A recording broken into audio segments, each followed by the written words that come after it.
Hey guys, it is 101 R. Smith, and I'm back with another figure review. We're coming back to Asmus Toys to look at their Devil May Cry 3 Dante from Devil May Cry 3 Dante's Awakening. Now, I'm a pretty weird guy in that I don't like having multiple duplicates of the same character. Something about it is just very off-putting, possessive, and especially in shonen anime and even in video games with long-running series and character returns, it can get pretty overwhelming and then you're left with no space in your shelf. I typically like to go with my favorite character, I like the version of them that I have the most nostalgia with, or them at their most physical peak. For example, if I were to ever get a Goku figure, not a model kit, but if I were to ever get a Goku figure or statue, it would be Super Saiyan 3 because I like that design and my nostalgia for Dragon Ball Z is that strong, and especially from like the early 2000s, seeing that Super Saiyan 3 transformation was amazing. However, I have broken this rule before, and that was with my Playarts Kai Cloud. I originally got Advent Children, but then a year later, they announced Remake, and I always loved that classic Cloud look. And now that they were updating it for modern day graphics, there was no way in the world I can say no. This also applies with Dante here because I really wanted the Devil May Cry 5 Dante, but due to current circumstances, it's yet to receive here in the United States, and I really tried my best to go look for it, but I couldn't find it. But then after I reviewed Lady, in spite of how I felt about her figure, I put her next to Virgil and I said, there's just no way in the world I can't go on without completing the trio. I needed Devil May Cry 3 Dante. He's pretty easy to find, he's stateside, and I got him. And besides, up until 5, 3 was my favorite game. It was my intro to Devil May Cry. My best friend at the time when I was 10 introduced me to the series.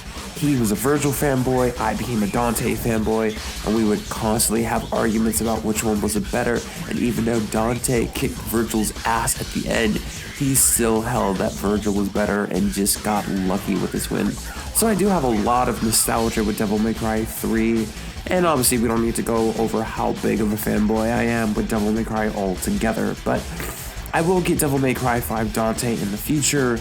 But that's for the future. For now, I'm going to complete my collection of Devil May Cry 3 figures, so why don't we open up the box and see what we have. Out of the box, straighten up, and we have Dante, and I gotta say, it's kind of surprising. They went with the early version of the character, so Devil May Cry 3 acts as a 3-act story, so this is Dante from missions 2 through 7 because he doesn't have the right sleeve of his jacket torn off by Virgil, and other things as we go along with the review. In terms of his face sculpt, I've gotten a lot of mixed reaction online. I've heard from people that he looks awesome, other people say that they can't quite nail the look. I kind of have to begrudgingly agree. Something about the face sculpt is just something that no matter how hard they try with every other company outside of Capcom, they can't quite capture the essence of Dante. They either go kind of full Japanese or full American. Dante has a very unique look where he looks very ambiguous, for lack of a better term. I think they did the best that they could, especially with the alternative head sculpt that you'll see later on. But I can kind of also see where people are saying they didn't get his likeness quite good. Outside of that, his figure comes with a lot of detail, a lot of great stitching, zippers, functional, and a lot of the material that they used for the figure was excellent. And I gotta say, this is the best looking Devil May Cry 3 Dante that I have. This kicks the Playarts Guy's figure's ass up, down, and around the corner. But while it looks good, let's take a look at that articulation. By now, you know where we start, the head. The head is on a double jointed neck post and can go 360 no problem with a single joint. Arms can go about perpendicular to the body, but you're not gonna get 360 at all, or not even a 90 degree due to the material of the jacket. Gonna get a double jointed elbow, and you're gonna get a wrist swivel and with an up and down joint. just not too much rocking. It's just a single joint, but you are going to get a decent amount of articulation. Legs could go further, but due to the material, you're not going to get that much. You're going to get a decent kick with a double jointed knee, and you're going to get a swivel at the leg due to the fact that the ankle is connected into the boot and not on top of the joint on itself. Overall, articulation is good to decent and what you'd expect from a 1/6 scale figure. Next up, we're going to start with accessories. We've got Dante's handguns, ebony and ivory.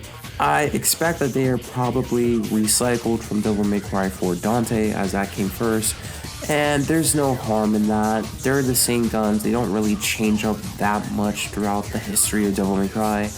I will note though that ebony has a more of an aluminum look to it instead of just a plain silver gun. It has a bit of a shine, but I also gotta give a big shout out to the fact that it has the sketching detail for Tony Redgrave, which I find pretty impressive. You're gonna get 2 trigger holding hands and Dante can hold them up. No problem.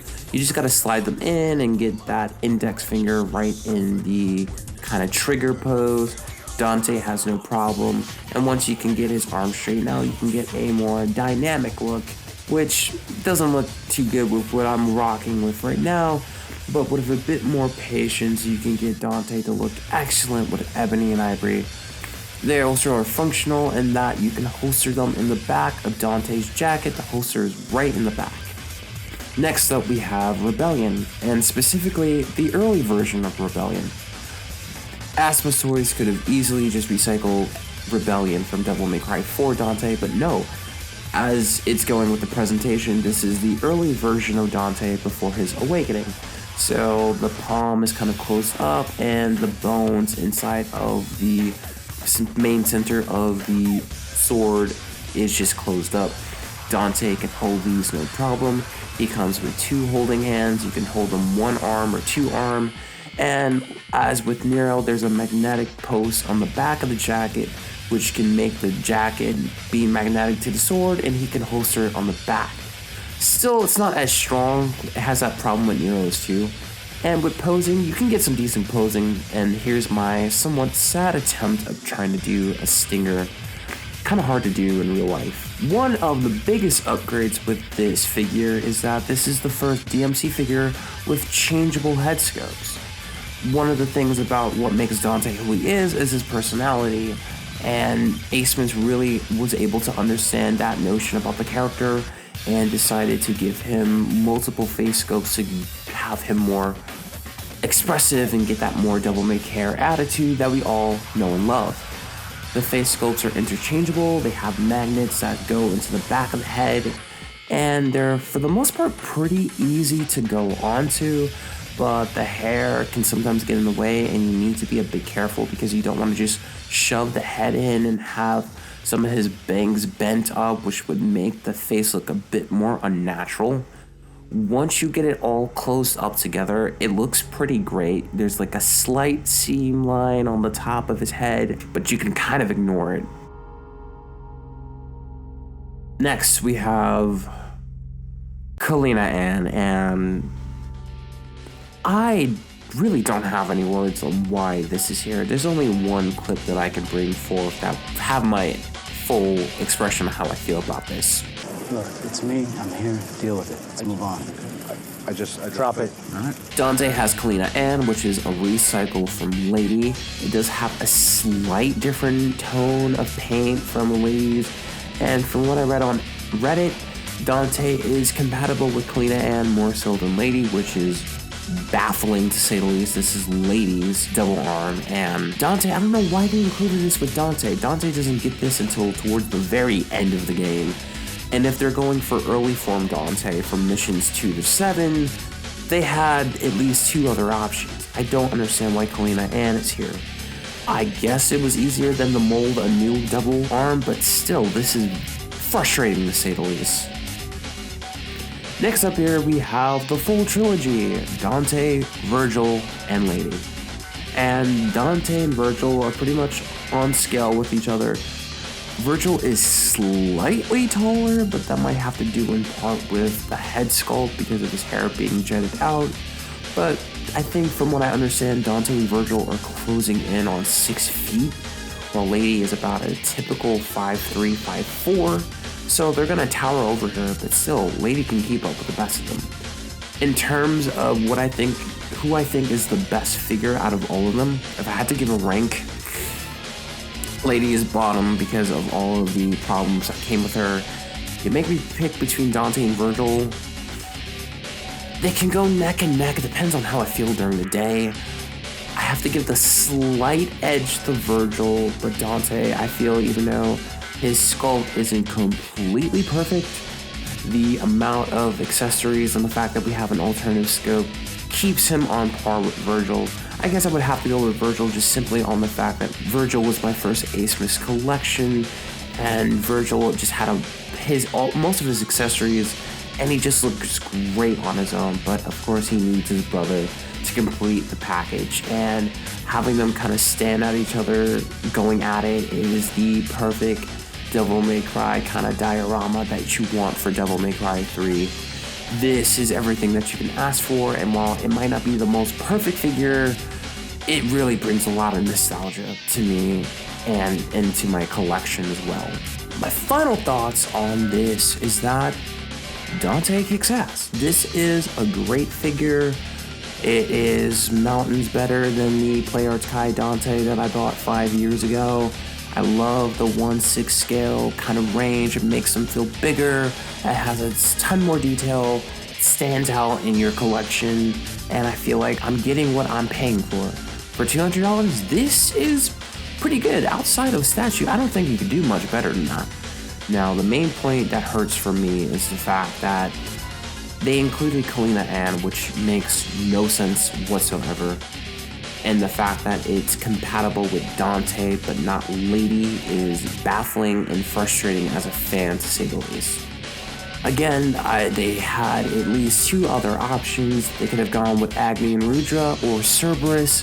They just made Cerberus for Devil May Cry 5 Dante. They could have done a slight reprint, and boom, there you go. If you wanted to go for early Dante, you have to go all the way.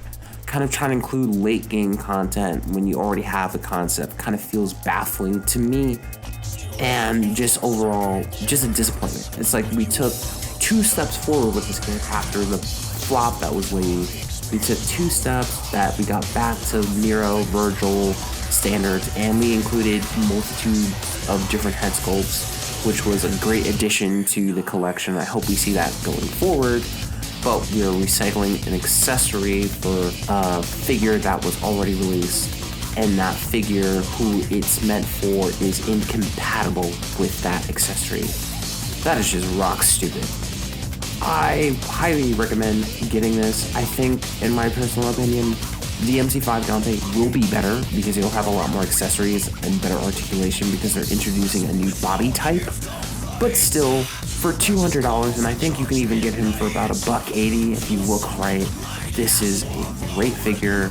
If you love Devil May Cry, especially Devil May Cry 3, this is the Dante for you. And Asmus nailed it for the most part. On his own, he is awesome. So with that in mind, I'm 101 Smith. I will see you later. Peace.